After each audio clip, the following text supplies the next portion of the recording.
Hello friends, இது தைப்பூசத்துக்கு எடுத்த vlog. இங்கே கொடைக்கானலில் உள்ள குறிஞ்சி ஆண்டவர் டெம்பிள். ஆக்சுவலாக அது எடுக்கக்கூடாதுன்னு சொல்லியிருந்தாங்க, எனக்கு அப்புறம் தான் தெரியும். சரி, நான் எடுத்ததுனால எவ்வளோ பேர் இங்கே வந்திருப்பீங்க பார்த்துருப்பீங்கன்னு தெரியாது. ஸோ அதுக்காக நம்ம காமிச்சிடலாம் அப்படின்னு சொல்லிட்டு கொஞ்சம் லைட்டாக தெரியுற மாதிரி அப்படி காமிச்சிருக்கேன். சரியான க்ரௌடாக இருந்துச்சு. இது ஷார்ட்ஸ் வீடியோவில்னால அந்த க்ரௌட்லாம் எனக்கு காமிக்க முடியல. பால் குடம், காவடி இதெல்லாம் நடந்துச்சு. சரி, நீங்களும் இதை பார்த்து என்ஜாய் பண்ணுவீங்க. நெக்ஸ்ட் டைம் நீங்கள் வந்தீங்கன்னா குறிஞ்சி ஆண்டவர் டெம்பிளுக்கு கண்டிப்பாக வாங்க. ரொம்ப சக்தி வாய்ந்த அம்மன். ரொம்ப நல்லாயிருக்கும். நம்ம ப்ரேயர் பண்ணிக்கிட்டா எனக்கு நல்லா இருக்குது. ஸோ அதனால் உங்களுக்கு சொல்கிறேன். நீங்கள் வாங்க, முருகனை பார்த்துட்டு போகலாம்.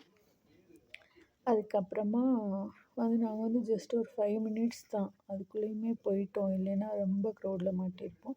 அன்றைக்கி உளுந்த வடை, சாம்பார், பொங்கல் ரொம்ப சிம்பிளாக முடிச்சு